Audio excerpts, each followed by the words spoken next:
Mrs. Kennedy, what changes, if any, have you made in the White House since you moved in? I really haven't made many, Mr. Van Oker, because one can't. It doesn't belong to anyone but to everyone in this country. Yes, but you live here. You certainly have a part of the White House. Doesn't the first family have a right to make some changes in the White House? Well, yes, one can make one's private bedrooms as one wishes. Everything else is under the approval of the Fine Arts Committee, which I think is marvelous. And we do gradual things here and there, more to come, but not very much so far. What do you think has to be done to the White House? The thing I care about most is to make it more of a museum, with more pieces of beautiful furniture that belong to old presidents. There's very little antique furniture here now, and most of what is dates from 1902. Why isn't there more antique furniture? I would have thought that they've been collecting this since the beginning of this republic. The thing is, Thomas Jefferson did the most wonderful thing of putting in beautiful furniture, and the sad thing was the War of 1812, when everything was burned. Then they had to start piecemeal since then. And every president who came could sell what he didn't like, what was there. And they used to have auctions in Lafayette Square. And then every president could change the decor if he wanted. Once President Grant had the blue room violet, and Chester Arthur had it robin's egg blue. And finally that was all stopped at the time of Theodore Roosevelt, 1902. So now one can't change it anymore. Well, if I may say so without disrespect, every time I've been in the White House, it's always seemed to be a rather cold and austere place. Have you found it so? Well, I remember the first time I came here as a child feeling that. I was 11 years old, and my mother brought me here on Easter vacation, and I felt very much what you say. So I do try to make it warmer now when I think of all the school children who come through here. I think there should be flowers when there can be, and fires going, and the pictures, and to make it look rather like a home and not so frightening. But now, the school children who come through the White House, what do you think they take away with them beyond the fact that they can say back home, I was there? Do they know what they've seen? No, and I think they should. The first thing I'd like to do is have a catalog made for the White House, with a description and a history and every piece in every room and who gave it, so that they can learn history. And to get a catalog, one must get a curator. We're working on that now. And he will be the historian of the White House. No one will give us beautiful pieces of furniture unless they know they're going to be cared for and treated as a museum. Do you have to ask for an appropriation to get a curator? No, we don't. I think if you did, you could probably do better at Congress than your husband. No, the Smithsonian. We're so lucky in Washington to have all these wonderful museums who want to help. All you have to do is ask them, and they're going to make one available to us. You've appointed a commission, haven't you, Mrs. Kennedy, to try and find furniture from the White House. Are they doing very much in this direction? Is it an easy task? No, it's very hard, and we mustn't make a misstep. We haven't really started yet. We want so much to do it right. I'm so happy that the chairman of my commission is Mr. DuPont. For anyone who's seen Winter Tour will know that we're serious and what we hope to do. We don't really want to restrict it to any special period, because this house can't be a rigid museum. It's part of everyone who's lived in it is a part of it. So we just want to get the best things from all those times.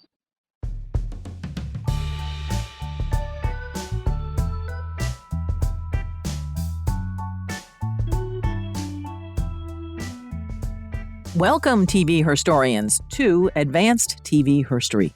It's the place where we connect the dots of TV and feminism to American culture and politics. I'm your host, Cynthia Bemis Abrams, and do please subscribe to our e-newsletter at tvherstory.com. So, that voice? I suppose people of a certain age may recognize that voice. It's the 31-year-old First Lady of the United States, Jackie Kennedy. Now, there's not a whole lot of Jackie audio out there, but this interview with NBC's Sander Van Oker from March 1961 took place, just months after the inauguration. Now, the fresh youth of the Kennedys, think about it. JFK was 44 and Jackie was 31, and theirs were the first children in the White House in so many years. It was Camelot. It was the moonshot. The baby boom and that bulge of population, that growth of power, was just starting to take hold. And the Kennedy administration promised so much that was different from the Eisenhowers. The Eisenhowers had lived in the White House for 8 years. And when they first entered, why, First Lady Mamie Eisenhower was 57 and war hero Dwight Eisenhower was 63. They were of a very different generation. Now, given what we know now, one might say that Jackie's concerns about privacy, well, she had every good reason to be concerned. Yes, the preschool-aged Caroline and John needed a safe space to be kids. And then there was JFK's womanizing, which was already known. And the larger Kennedy family socialized with celebrities who would become part of the White House community. And then Jackie herself had had 2 miscarriages before delivering Caroline and John.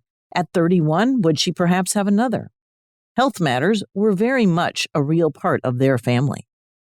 So in addition to finding a curator who could begin inventorying White House furnishings and hunting down all the former White House furnishings and such, she established all sorts of protocol for the White House civil service staff. Not the political appointees, but the permanent service staff, the ones who are backstairs at the White House. During the Kennedy administration, new rules were put in place to prohibit permanent White House staff from publishing memoirs. Not because any of them had written anything about the Kennedys, or that a valet or a cook or a housekeeper was ratting on them or anyone, but rather because of a book that had been written as an historic, detail-rich letter to Mrs. Kennedy herself. And it's on this podcast because it was made into a miniseries. In 1961, just as the Kennedys were entering the White House, a long-serving seamstress, White House seamstress, Lillian Rogers Parks, published a book entitled My 30 Years Backstairs at the White House. She co-wrote it with noted author, journalist, and ghostwriter Frances Spatz Leighton, whose career focused on Washington, D.C.-based nonfiction. But Lillian wrote from her own memory, aided by her own diaries as well as those left by her mother, Maggie Rogers. Because between the two of them, they had served presidents and their families for 50 years. While this may have been one of the most popular memoirs of this sort, My 30 Years, it was on the New York Times bestseller list for 26 weeks and was syndicated worldwide. It caught Mrs. Kennedy's attention. Now, seemingly there are really good reasons for the Kennedy ban on tell-all books. Some of it had to do with the fact that in the past, some manuscripts that were generated didn't necessarily contain the appropriate, necessary supporting documentation for what they had revealed. In other cases, book editors had embellished details to make the book a juicier read. You mentioned before Theodore Roosevelt bringing an architect. Who was it? Stamford Way. That was really the last first family that had small children of its own in the White House. Do you find the White House is a very good place to raise children? How has your life changed since you've come here? It is rather hard with children. There's so little privacy. I don't mind for myself, but I think it's very hard with them. For instance, I wanted to take my daughter to the circus last week, and I decided I just shouldn't because I would ruin it for her. I worked so hard to make her little ballet school a private thing that we could do together. And there were all the photographers waiting when we got there. So it's a little hard. Well, do you really hope, Mrs. Kennedy, that you can achieve this aim, to keep a private life for your children? Is this really possible now that you're in the White House? Well, I hoped it was. You rather discouraged me, Mr. Van Oka, but I hope it is, and I'm going to try very hard to do that. Because otherwise, How can I bring up normal children if they can't be treated that way? Do you think that Caroline, for example, who's older than John Jr., has she been changed much by the attention she's gotten? No, because she's still too little. But someday she's going to have to go to school. And if she's in the papers all the time, that will affect her little classmates, and they'll treat her differently. That's what I'm so anxious. We always treat her the same, but it's how other people treat her, because they've read about her. Are you going to send her to a school when she reaches kindergarten age? Yes, I will. She must do all the normal things she'd do normally. But I rather hold my breath about that day. So I guess we can certainly appreciate here in 2023 the notion that there is a class of people in professional government jobs who have access to confidential and truly private experiences of elected officials that they really shouldn't be making money telling of those experiences. However, I recommend reading the book and seeing the miniseries, as the two are pretty close in terms of content, but by virtue of their media, they bring different qualities to the storytelling. Both are delightful. Lillian Rogers Parks primarily focused on the first ladies and the relationships that they had with the service staff. Now, remember that first ladies have been writing and publishing memoirs for more than 100 years, and that takes us back as far as Mrs. Nellie Taft in her book Recollections of Full Years in 1914. For the most part, the focus of any of these First Lady memoirs runs the gamut. You can expect them to talk about the relationship with their husbands and the work of their husbands and the key events that took place during their White House years, the diplomatic intrigue, or other historic events. Going all the way back to at least Lady Bird Johnson, every First Lady has penned a memoir except for Pat Nixon. Now, listeners, here's a fun fact that I never thought I would share publicly, and honestly, it was something I had forgotten about until I was researching these First Lady memoirs and realized that Lady Bird Johnson had written this book that was published in 1970, and it was called A White House Diary. 806 pages, 3 pounds. Back then, it was the thickest book in my elementary school's resource center, and I remember checking it out as a 6th grader and trying very hard to read it. It wasn't that I was a Lady Bird fan in 1975 and 1976. I just wanted to claim the trophy of having read the longest book in our elementary school library. And I don't believe I got to the end of it, but I sure gave it my all. So I stumbled upon the miniseries Backstairs at the White House as I was sort of thinking about a podcast episode topic, and maybe it would be, who were all the actors who had portrayed Eleanor Roosevelt on TV? Does that sound like something you might be interested in? Well, my research yielded a few titles that I had memory of, though I didn't watch. Remember, I probably was still wrestling to finish Lady Bird's book. But I remember Eleanor and Franklin, the White House years, a film called Eleanor, First Lady of the World, and even very recently, The First Lady, in which Gillian Anderson played Eleanor Roosevelt. But Backstairs at the White House also was on that list, and Eileen Heckert played Eleanor Roosevelt. So there it was, sitting on YouTube, this miniseries that spanned 4 nights in late January, early February 1979, and featured a talented subset of the cast that had already made Roots a classic in 1977, with Olivia Cole cast as Maggie Rogers and Leslie Uggams as Lillian. The cast was nominated, but overlooked in 10 categories tied to the Outstanding Limited Series at the 31st Annual Emmy Awards. However, a trio of men garnered the trophy for Outstanding Achievement in Makeup, which was no small feat because there was a lot of aging that took place across the 4 episodes. But Backstairs at the White House was up against Roots: The Next Generation in at least a few Emmy categories. The writing team, however, did earn a trophy from the Writers Guild Award. Gwen Bagney and Paul Dubove won the award for writing in the multi-part long-form series category. It's a good script. It's based on a very good book. And remember that the late 70s was the heyday of the big-name multi-night miniseries. This was the three networks flexing their creative muscle, the money that flowed 5 minutes before cable TV changed everything. So in addition to Uggams and Cole, the cast included, here are some names, Louis Gossett Jr., Eileen Heckert, Celeste Holm, Ed Flanders, Robert Vaughn, Paul Winfield, Leslie Nielsen, and Cloris Leachman. It was created for family viewing and even, I'm sure, was replayed in countless classrooms whenever there was a substitute teacher. Television was bringing literature, history, and fresh perspective to the American viewer.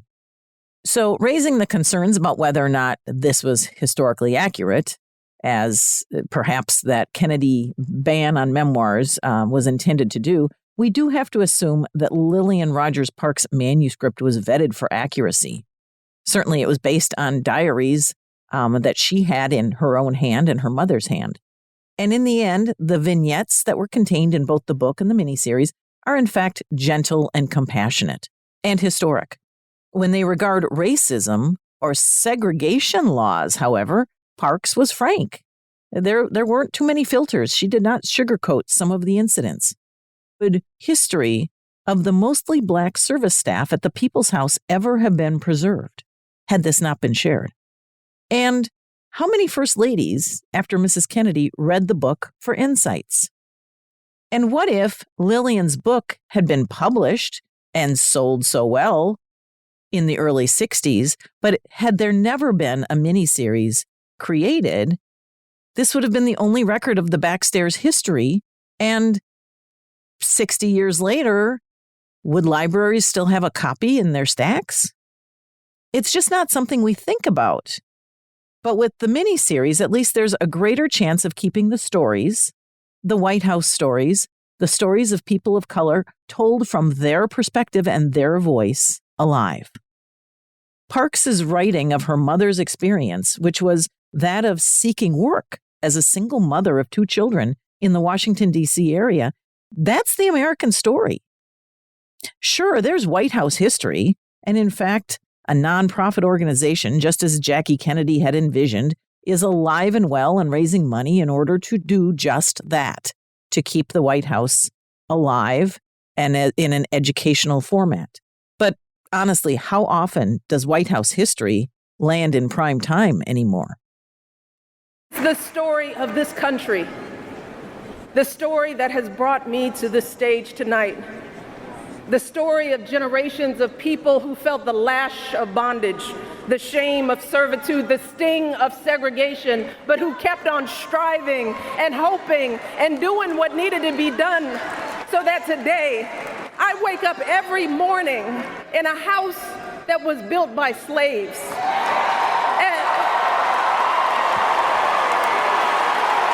And I watch my daughters, 2 beautiful, intelligent black young women, playing with their dogs on the White House lawn.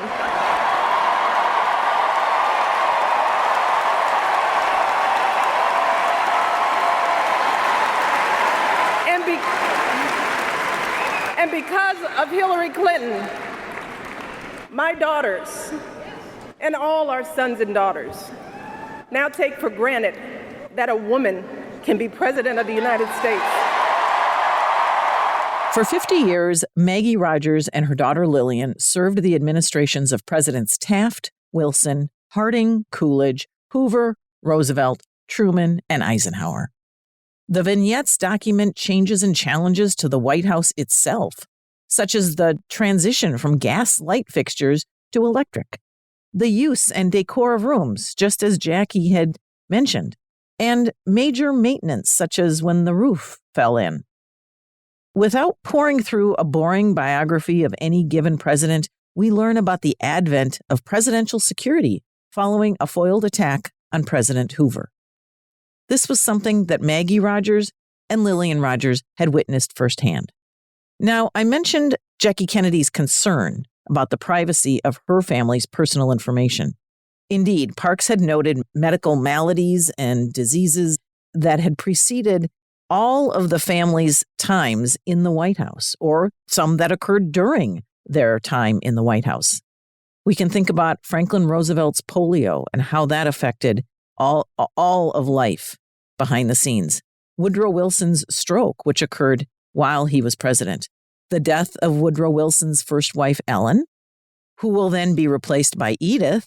And Edith Wilson is certainly credited with keeping the executive branch functioning as Wilson recovered enough to complete his term with some credible visibility. Again, all documented from a Black woman's perspective. She wrote of the death of Presidents Harding and Roosevelt while in office. So imagine that those significant moments in history, these may be the only firsthand impressions of a Black woman of these moments on record. Listeners, this is family viewing of a gentle nature and a reminder that those who serve in the White House, even today, understand their access to history and their devotion to the family occupying the people's house, regardless of party. Whether you saw it in 1979 or not, I guarantee you this production will leave you with a lasting perspective of gratitude, pride, and respect. So I encourage you to watch it for that takeaway, as well as the stunning and under-recognized performances of Olivia Cole and Leslie Uggams. And then, once you're through, please let me know what you think. Shoot me an email to advancedtvherstory@gmail.com or on Twitter at TV Herstory. Links to the audio sources of the Jackie Kennedy and Michelle Obama clips are in our show notes, as is the link to the miniseries on YouTube. My research included the White House Historical Association and Wikipedia. Our background music for Advanced TV Herstory is Jazzer's Take Me Higher, found at freemusicarchive.org. Mary Lou Morose is at the audio controls to bring you this quality listening experience, and she does it so well. Please review or rate this podcast and recommend us to a family member or friend. We can be found on most major player apps because you found us, but we're also on Spotify, Pandora, and YouTube. And maybe, just maybe, this topic is the one that finally gets some person in your life who has claimed he or she does not want to listen to podcasts. Well, maybe this is the one that finally turns them on. And I'll leave you with this. American history is who we are, but it's taken this focus on a 44-year-old miniseries to prompt me to ask the questions that help you understand how to connect Jackie Kennedy and Michelle Obama to a seamstress's treasured diaries. This, listeners, is why I podcast. I'm your host, Cynthia Bemis Abrams.